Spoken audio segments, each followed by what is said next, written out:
이 상태에서 비핵산에 협조한다는 어떤 명분을 내걸면서 육자회담에 참여할 것이라고 봅니다. 그러나 상당 파트는 폐기하지 않고 가지고 있는 상태에서 있다가 평화협정을 체결을 하면 공적으로 주한미군이 주둔한 명분을 상실하게 되고, 그렇게 되면 그들이 생각하는 통일대전은 쉽게 된다고 봅니다. 핵과 미사일을 이용을 해서 한반도를 김일성, 김정일 주요하겠다는 그들이 야심찬 국가전략을 표현하는데 핵 미사일은 대단히 중요한 의미가 있다는 생각을 갖게 됩니다. 이 정도의 어떤 앰비셔스한 구상을 갖고 있는 김정은의 그것을 깨부수지 못하면은 우리 거꾸로 북한에 의해서 통일을 당할 수가 있다는 위기의식을 가져야 된다는 생각을 합니다. 아시듯이 뭡니까? 김낙겸 대장을 승진하면서 전략군사령부를 승격시킨 것은 3주 정도의 거기서 핵 미사일 무기를 전략을 발전시키고 운영할 수 있는 그런 권한을 행사할 수 있도록 했다는 것을 우리가 주목할 필요가 있다는 생각이 들고요. 이 속에서 과연 이러한 것들을 깨부술 수 있는 우리의 국제사회와 협력에서 지금 방법이 뭔가 하는 것이 첫 번째입니다. 한미 간에가 가장 부활이 된다고 봅니다만은 실질적으로 확장기 전략무기 선언 배치 합의가 실패했다는 이런 것들이 현재는 국민들한테 외치는 모두 허탈합니다. 이것을 보완할 수 있도록 전략 자산에 대한 한반도 통과나 방문 일시적인 배치, 한미연합작전이나 훈련에 이런 것들이 좀 구체적으로 반영이 돼야 된다는 것이 첫 번째 메시지고요. 저는 전술핵 무기는 실질적으로 15쪽의 하단에 나옵니다만은 760여 기를 보유하고 있습니다.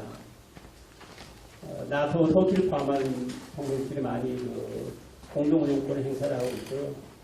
러시아 핵비율을 얘기합니다만은 직접적인 북한의 핵비율을 갖고 있는 대한민국의 전술핵 무기를 대체할 수 없다는 것은 도저히 납득이 안 됩니다.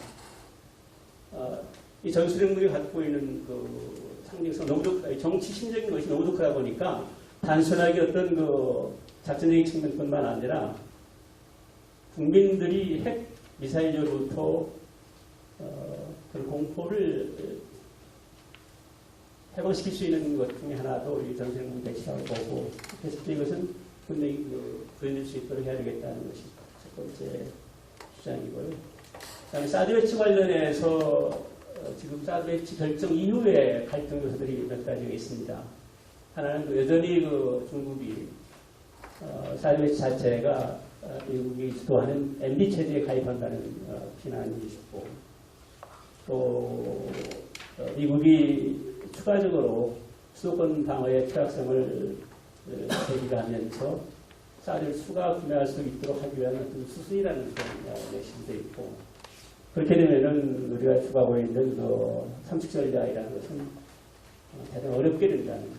그래서 전력 증강 자체가 외공비를 사들이는 경우에 대해서 결과적으로 또 이 정작권 조건의 대단히 중요한 요소가 핵 미사일 위협에 대한 필수 전력을 확보하는 문제인데, 미국이 의존했을 때는 상황에 따라서 이것은 결국은 전시작전 통제권을 포기하는 것이 아닌가 하는 그런 비판도 있습니다.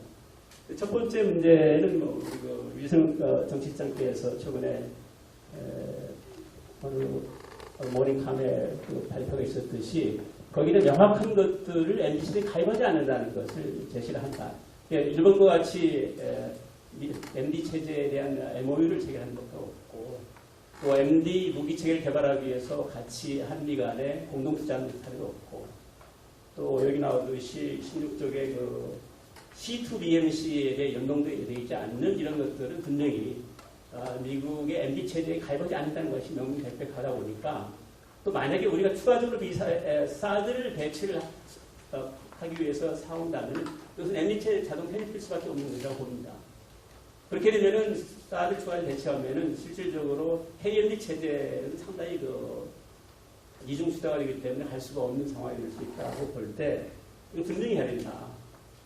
그러면서도 추가적으로 그 미치한테 얘기하시는 것은 그런 취약성이 있기 때문에 한반도 유사시에 FTO 전력으로 사드 2개 포대를 반영할 수 있도록 하면서 우리의 그 방어망을 강화시키는 이런 접전을 또 미치가 해야 되겠다는 생각이 들고요. 이 전적권 문제는 이 삼척 전략을 구현할 수 있는 능력을 갖추게 되면은 조기에 오히려 전자권 전환이 가능하다는 것도 되기 때문에 이 전자권 문제가 지금 그 논의할 성격이 아니라는 얘기도 합니다만은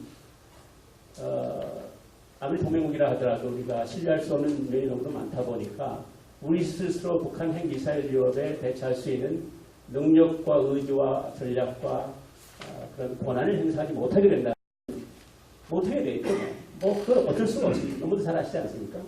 이 한미연합작전 지휘체제라는 것이 얼굴매고 있는 것이 너무도 우리 군사력 운영에 자율권을 제한하다 보니까 못하게 되어 있습니다. 뭐 많은 말씀을 우리 의지가 된다고 합니다만은 미국의 정보자산 협조 없이 그 독자적 능력이 있을 수가 없는 거고 그래서 이런 능력을 갖추는 것이 실질적으로 북한의 미사일 위협으로부터 할 수 있다는 것을 명확하게 메시지를 줘야 된다는 생각이 들고요. 중국과의 문제는 이렇습니다. 참 초고점 현상이 많이 일어나고 있는데 북한의 핵 문제랄지 한반도의 사드 배치 문제는 분명히 어떤 측면에서는 북한의 핵 문제는 중국을 죽이고 있는 것으로 저는 봅니다.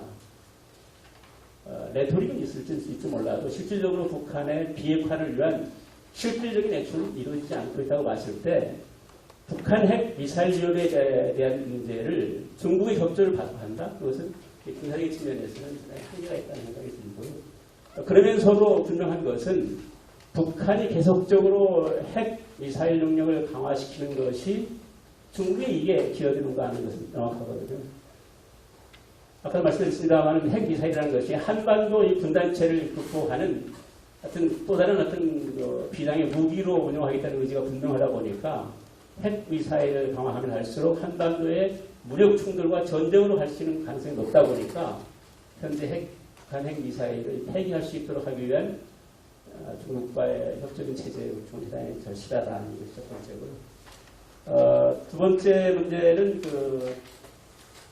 우리가 너무 중국에 기대하는 것도 있을 수 없다고 봅니다만은 결과적으로 중국과는 상당한 정도로 북핵 미사일 위협에 대한 위협 인식을 함께하는 것이 대단히 중요하다고 봤을 때 여기에 한미일 간의 북한 핵 미사일 위협에 대한 어떤 평가 같은 것들 전략적 대화를 통해서 그렇게 되면 어떤 대응책도 나올 수가 있다고 보기 때문에 위협 실체에 대해서 정확한 평가를 할 수 있도록 한미일 간의 전략 대화를 할 필요가 있지 않는 생각이 듭니다.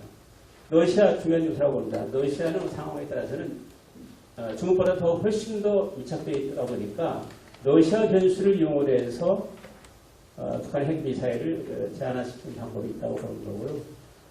한미일 간 이 소다자주의도 절실하다고 봅니다. 결국은 우리 스스로 할 수 있는 여러 가지 영역이 있다고 봅니다. 지금 동북아 평화협력 아키텍처를 제도화시키는 방법도 있고 여기에는 북한이 뭡니까 비군사적 흡연 상태라고 볼 수가 있죠. 백두산이 화산이 폭발했을 때 영변 핵실을 포함한 것을 상상할 수 없는 끔찍한 사태가 일어날 수가 있기 때문에 이런 문제에 대해서 사전에 주변국가에 대비하는 것도 필요하다고 봅니다.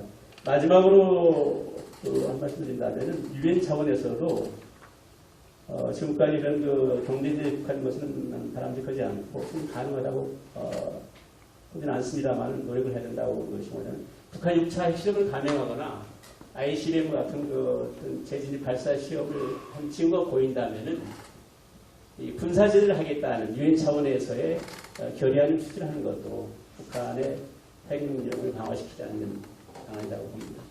네.